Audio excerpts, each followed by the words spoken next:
As we've been taking this journey through some of the key beliefs of Christianity as recorded in the Bible, most of them have been concepts that we simply choose to accept as true. But lately, we've moved into a few beliefs that require more than just simple acceptance. They require action on our part. A few weeks ago, we said that we believe that Christians are called to show compassion to those who are in need. And if we believe that we are to show compassion, particularly to those who are poor or suffering and can't help themselves, we must find ways to act on that belief. It's not enough to simply go, yeah, I think Christians should be compassionate. We need to act on that compassion. Today, we're going to see that God expects us to use the resources He has provided us to fulfill His purposes in our lives. Biblical stewardship. Those of you that are guests with us this morning, aren't you just delighted that you chose the week that Pastor's going to talk about stewardship and money and things like that? Actually, if you're sitting there thinking that, I probably have some good news for you.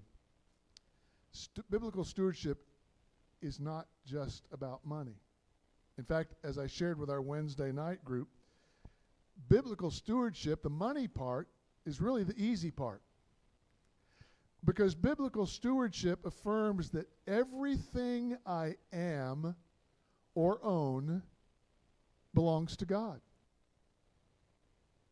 And we must act on that belief. To be sure, our resources include our time, our skills, our talents, our gifts, and yes, money. Those of you that are part of our congregation on a regular basis know that I don't often talk about money. There's actually several reasons for that. For one thing, this congregation is, and for as long as I've known this congregation is a very generous congregation. And for another thing, it's sort of like, I don't know, preaching and teaching about money sometimes seems to be self-serving. Like, oh, you're preaching about money because, the church needs money to pay the bills and so forth. But the truth of the matter is that while this is a very generous congregation, not everyone in this congregation knows or understands the biblical teaching on stewardship. And so I want to, while we're taking this journey through the Believe series, I certainly don't want to ignore that. Because if you don't understand and don't know the biblical teaching on stewardship, you know what? You're the one that's missing out on the blessing of God. You're the one that's missing out on the blessing of God that comes when we recognize that everything I am and everything that I own belongs to Him. We talked again on Wednesday how Jesus in the New Testament talked more about money than anything else. And it wasn't a legalistic, you should do this, it wasn't some kind of a legalistic thing with Jesus. With Jesus, His teaching about money was a recognition that it all belongs to God and that what we are called to do is to be good stewards of what God has placed with us to manage, to help take care of people.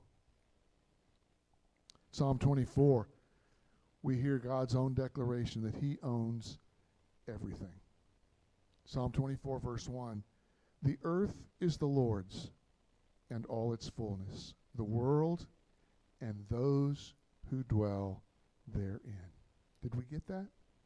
It all belongs to the Lord. And yet, He calls for his people to bring offerings.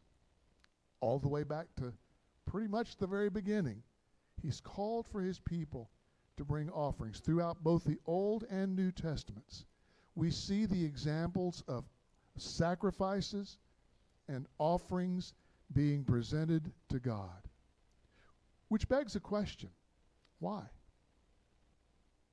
If he owns everything, why does he call for his people to bring offerings? Well, to answer that question, recognize this. God doesn't need our offerings.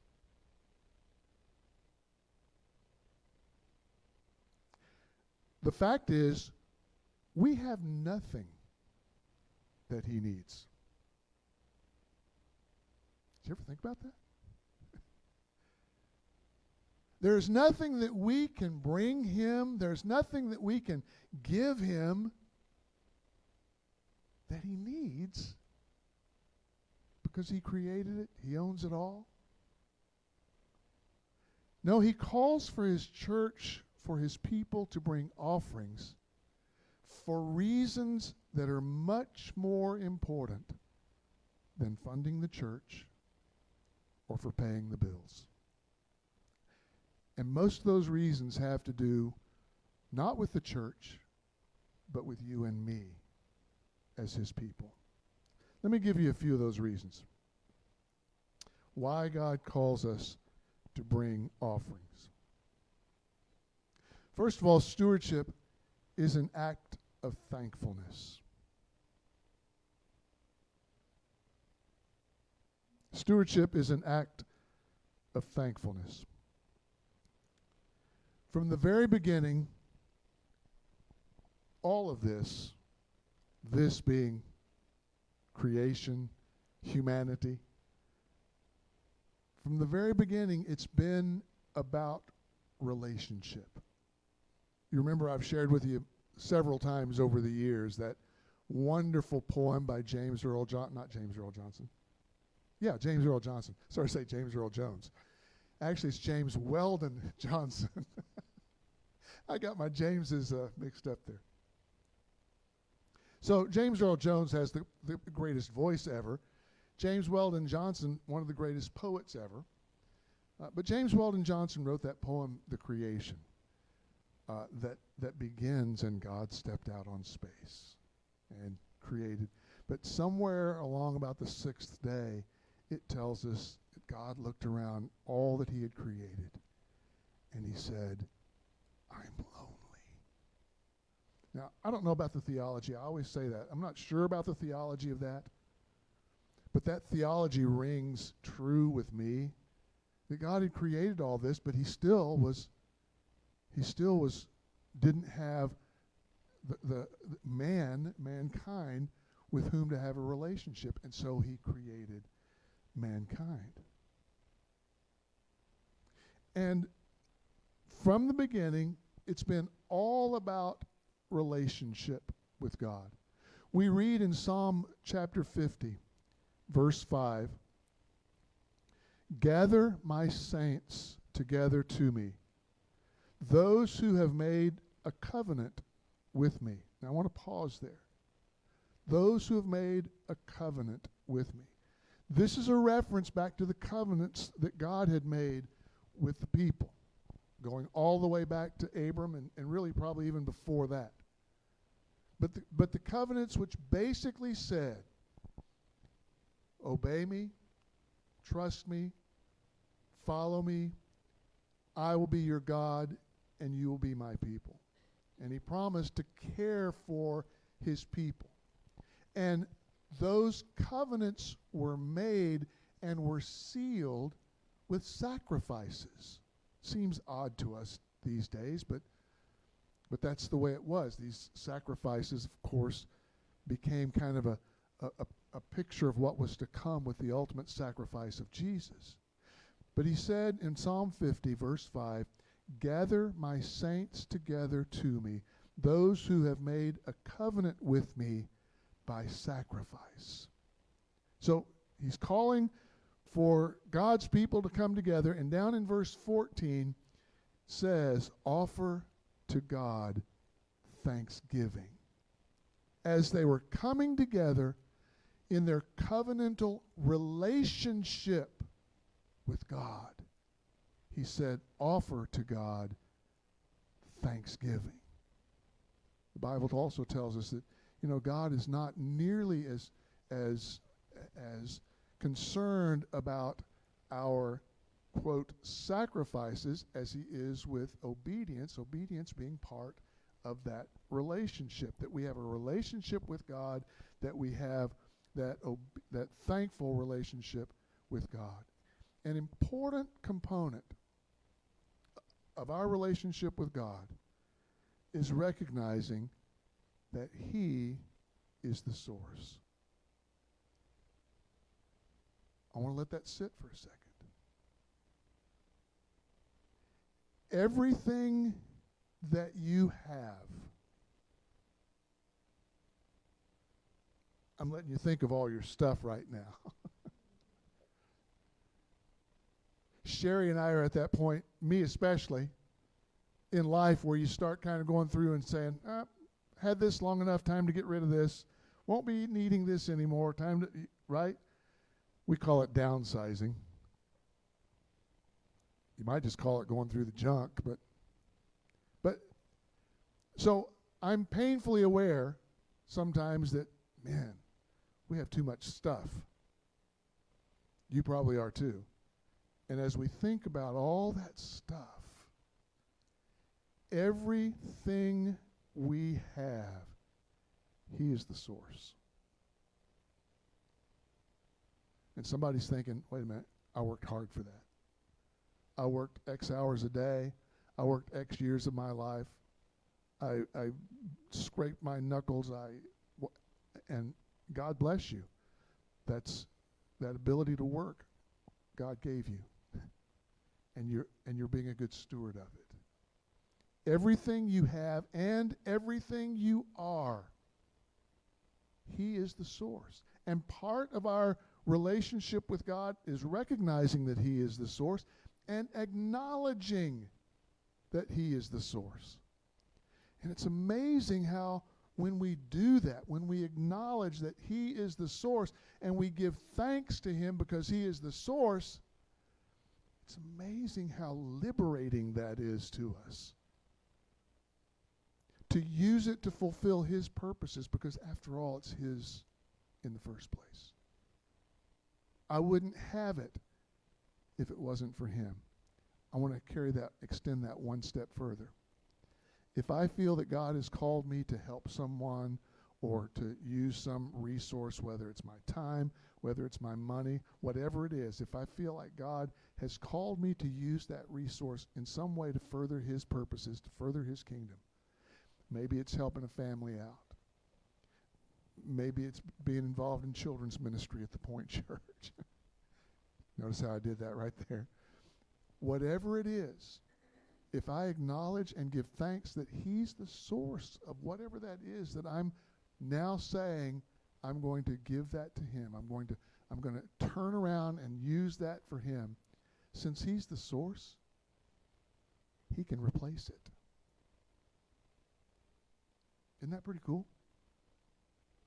If I decide to help a family, maybe even in a sacrificial way, if I decide to do that because I feel like God has called me to do that, has led me to do that, it's amazing how many times, and some of you know this, you do that and then somewhere down the road, maybe not very far down the road, God does something and turns around and replaces that.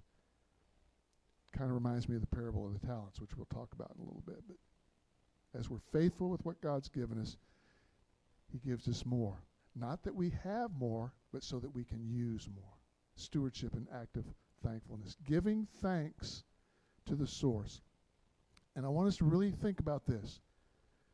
The question is not, it's not a question of how generous I am with God. When we think of ourselves as being, I am generous with God, that's sort of a misstatement. It really is a question of whether I recognize that everything comes from Him and belongs to Him in the first place.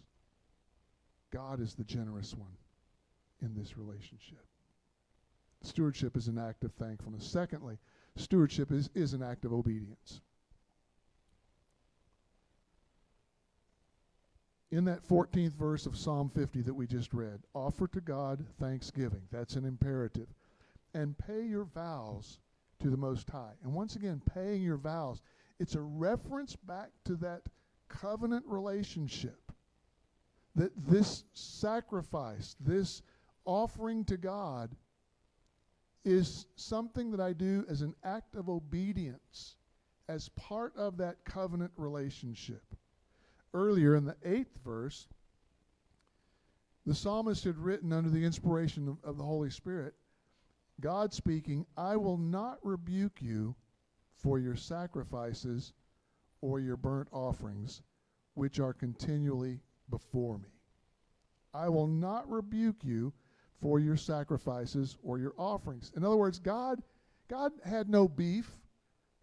See what I did there? God had no beef with their sacrifices, their offerings, but He desires, actually demands, obedience. Back in 24th Psalm that we read earlier, a couple of verses after that verse that said the earth is the Lord and the fullness, earth is the Lord's and the fullness thereof, it says, who may ascend into the hill of the Lord? Who may stand in His holy place? In other words, who really is worthy to come and stand before God? Who is in the right frame to worship God? Psalmist writes, he who has clean hands and a pure heart, who has not lifted up his soul to an idol, nor sworn deceitfully. So who? Clean hands, pure heart, one who obeys God. Our offerings are just part of that obedience. I didn't mention, when I talked about that, I don't preach very often about money and about giving and offerings and stuff like that. This really leads me to another part of that reason why I don't. And that is that, if you just pick out something like giving, and you say, well, I'm just going to preach on giving. It's kind of like if I just decide I'm going to preach on one particular sin,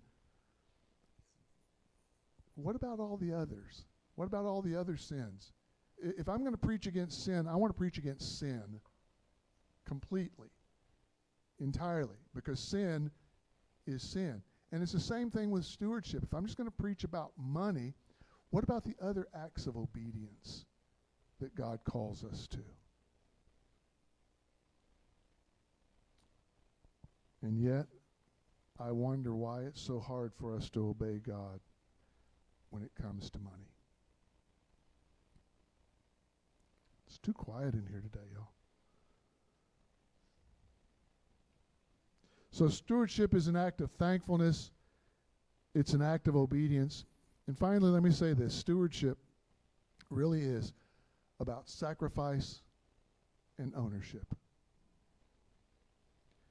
And that's that passage that we read at the beginning of the service this morning in Mark chapter 12. Now Jesus sat opposite the treasury and saw how the people put money into the treasury. And many who were rich put in much. One poor widow came and threw in 2 mites, which makes a quadrans. You saw that word. You had 2 questions this morning when you saw that word on the board. First question was, how do you say that? I don't know if I'm pronouncing it right or not, but we'll go with my word, quadrans. The second question you had was, what is that? Well, as Randy Frazee shared in the video that we watched on Wednesday night, 2 quadrans would be less than a penny in our time. We would understand that as less than a penny. The point is, it was not much money at all. Most of us, if we go to the grocery store or to a store and we look down and there's a penny on the ground, most of us won't even bend over and pick it up. It's too much trouble for a penny. Now, if it's a quarter, maybe. If it's paper stuff, probably. But you know what? Penny? No. And what this little lady gave was less than a penny. So he called his disciples to himself and said to them, "Assuredly I say to you that this poor widow has put in more than all those who have given to the treasury. For they all put in out of their abundance, but she out of her poverty put in all that she had, her whole livelihood." This is an amazing story. It's an amazing story. Jesus is observing what I have in my notes written here as the very public offerings. I think, I hesitate to say this, it's going to sound, don't take this wrong. The best thing, I think, to come out of COVID is that we no longer take an offering. We no longer pass the offering plate. I've always been uncomfortable passing an offering plate. Now, don't misunderstand me. We need to bring our offerings. We need to bring our tithes and offerings. There's a basket on the table in the back. As you leave this morning, it's back there. But I just never liked passing the offering plate. And there's two big reasons why I didn't. When there are people that are guests, or maybe just someone that came to church and doesn't have money with them, that makes them really uncomfortable for the offering plate to go by. And sometimes, people will feel, I need to put something in. I don't think that's what the church wants to be about, is making people feel uncomfortable by waving an offering plate in front of their faces. And not that we would ever expect it, but that's what it feels like to someone who is a guest in a church service. So that's one reason. But on the other end of the spectrum, there's another reason why I've always been uncomfortable passing the offering plate. Not here, of course, but there are places where people will put in a check where it's turned right side up so everyone can see how much they're giving. Oh. Okay, I've said enough about that. Sorry. There's nothing new under the sun, right? This is not something new. That's exactly what was happening in this story in Mark chapter 12. The giving of sacrifices, the giving of offerings here was very public. And people were watching. Jesus was watching. And there were some coming that, probably had big bags full of gold or something. I can hardly carry it. It's so heavy. And they would have, been making a big deal about how much they were giving. And this poor little widow lady, I think in my mind's eye, I see her kind of quietly, humbly, trying discreetly, because she was embarrassed, maybe slipping up to the container and dropping in a few coins and turning and walking away. And what Jesus said was so profound. He said lots of people put in big bucks. They name college buildings after people that do that kind of thing. But the question Jesus is sort of asking here is there any sacrifice there? Out of their abundance, they gave. And so when you think about it in terms of like a proportion of what they had, wasn't very sacrificial. And so, wasn't sacrificial. There's sort of a question here. I think Jesus is implying that to them, they own it. They're being really generous in their minds, but they're not recognizing that God owns it. The widow, on the other hand, few coins, less than a penny, but such a large proportion of what she had. She was the one that gave sacrificially. The Bible tells us it was her entire living. And I think it does. It comes down to ownership. I mentioned earlier the parable of the talents. Parable of the talents, Jesus told the story. The man left talents, which was money. But again, I think it's something, the principle is the same whether we're talking about money or time or anything. Jesus gave a certain amount to 3 different people. One went and hid it. One kind of, put it in the bank. One put it to good use, was a good manager, and it earned a good return. And the principle is the same, I think, as the story of the widow and the mites. It comes down to ownership. Do we really believe that everything I am, everything I own belongs to God? Because that's what he said. So we have to, I think, ask ourselves the question, do we own it? Or are we stewards? Are we managers of what God owns? I close with this thought. It's the same thought that I opened with.